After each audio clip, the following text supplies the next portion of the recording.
जय माँ लक्ष्मी एवरीवन। आज की वीडियो में मैं आपको मार्गशीर्ष माह के व्रत की कहानी सुनाऊंगी। तो चलिए कहानी शुरू करते हैं। एक समय की बात है। सौराष्ट्र भद्रश्रवण नाम का एक राजा रहता था। वो बहुत ही प्रतापी था। उसकी रानी सूरज चंद्रिका थी। वह बहुत ही सुंदर, सुलक्षणा और पतिव्रता नारी थी। रानी और राजा को 7 पुत्रों के बाद एक कन्या का वरदान प्राप्त था। उन्होंने अपनी कन्या का नाम श्यामबाला रखा था। एक बार माँ लक्ष्मी जी के मन में आया कि वह जाकर भाद्रश्रवण राजा के महल में रहे, जिससे राजा को और भी धन दौलत की प्राप्ति हो। वह अपनी प्रजा को और भी अधिक सुख दे पाएगा। ऐसा सोचकर माँ लक्ष्मी जी ने बूढ़ी औरत का रूप धारण किया और हाथ में लाठी लिए राजा के महल में पहुंच गई। उन्हें देखते ही एक दासी उनके पास आई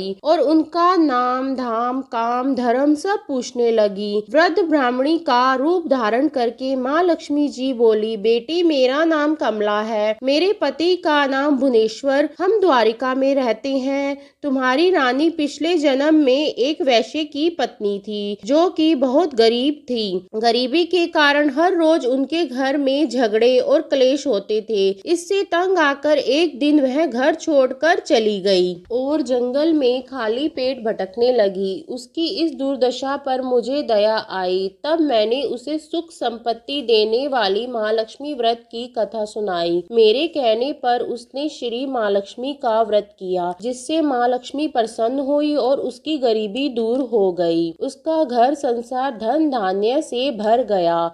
इसके बाद वह दोनों पति पत्नी परलोक सिधार गए और लक्ष्मी लोक में उन्होंने निवास किया। जितने सालों तक उन्होंने यह माँ लक्ष्मी का व्रत किया, उतने हजारों सालों तक उन्होंने सुख भोगा। अब उसका जन्म राजघराने में हुआ है, परंतु वह श्री माँ लक्ष्मी का व्रत करना भूल गई है। मैं यहाँ उसे व्रत याद दिलाने आई हूँ। यह सब बातें सुनकर दासी ने उस वृद्ध महिला को प्रणाम किया। फिर श्री माँ लक्ष्मी व्रत की पूजन विधि पूछी।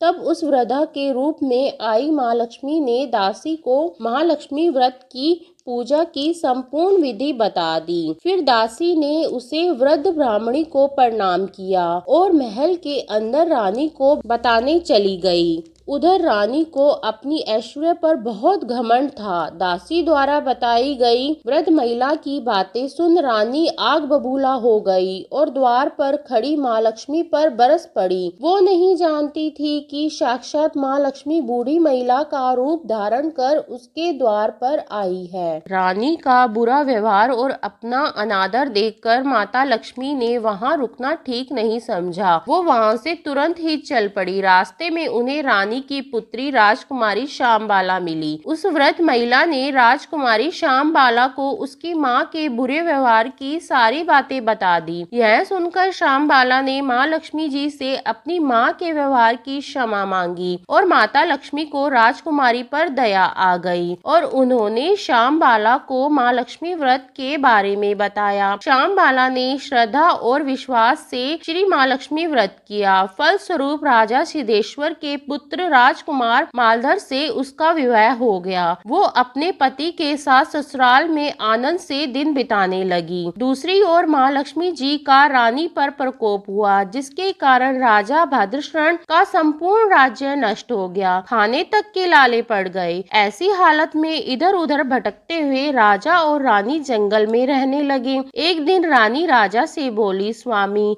हमारे दामाद इतने बड़े राजा हैं, धनवान हैं, ऐश्वर्यशाली हैं, उनके पास जाकर उन्हें अपना हाल बताइए, वो जरूर हमारी मदद करेंगे। यह सुनकर राजा भद्रश्रवण अपने दामाद के पास जाने को तैयार हो गए। दामाद के राज्य में पहुंचकर वह एक तालाब के किनारे पे विश्राम करने लगे। वहां आती जाती दासियों ने उन्हें देखा तो विनम्रता से पूछने लगी कि आप कौन हैं। जब उन्हें पता चला कि यह रानी श्यामबाला के पिता हैं, तो वह दौड़ती हुई फिर रानी के पास गई और उसे सारी बात बता दी। रानी ने दासियों के हाथ राज परिधान भेजकर थाट बाट से अपने पिता का स्वागत सत्कार कराया। जब यह लौटने लगे तो सोने की मोहरों से भरा एक घड़ा अपने पिता को दिया। जब राजा भद्रशरण वापस अपने घर लौटे तो उन्हें देखकर रानी बहुत प्रसन्न हुई। जैसे ही उन्होंने सोने की मोहरों से भरा हुआ घड़ा रानी को दिया तो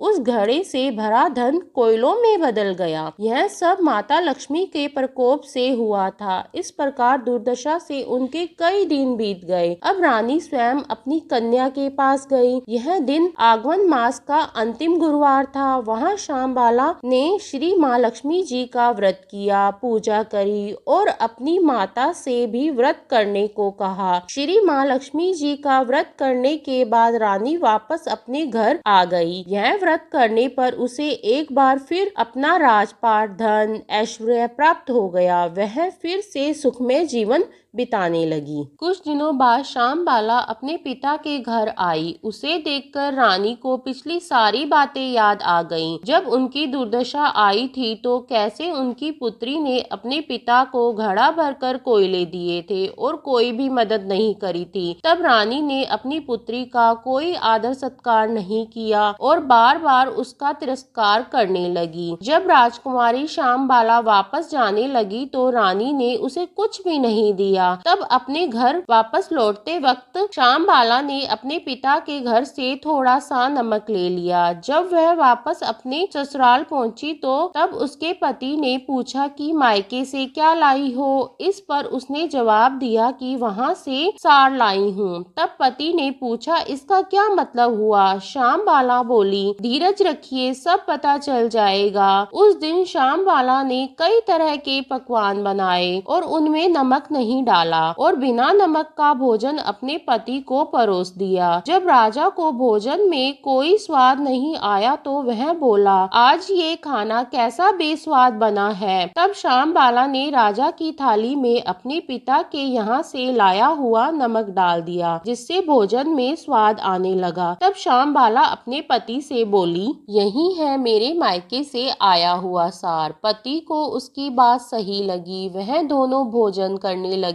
इसी प्रकार जो व्यक्ति पूरे श्रद्धा भाव से माँ लक्ष्मी जी का पूजन करता है उसे माँ लक्ष्मी की कृपा अवश्य प्राप्त होती है। सुख, संपत्ति और शांति की भी प्राप्ति होती है। सभी मनोकामनाएं पूर्ण होती हैं। हे माँ लक्ष्मी, जैसी कृपा श्यामबाला पर करी वैसी ही इस कहानी को कहते, सुनते और हुंकारे भरते सब पर करना। जय माँ लक्ष्मी।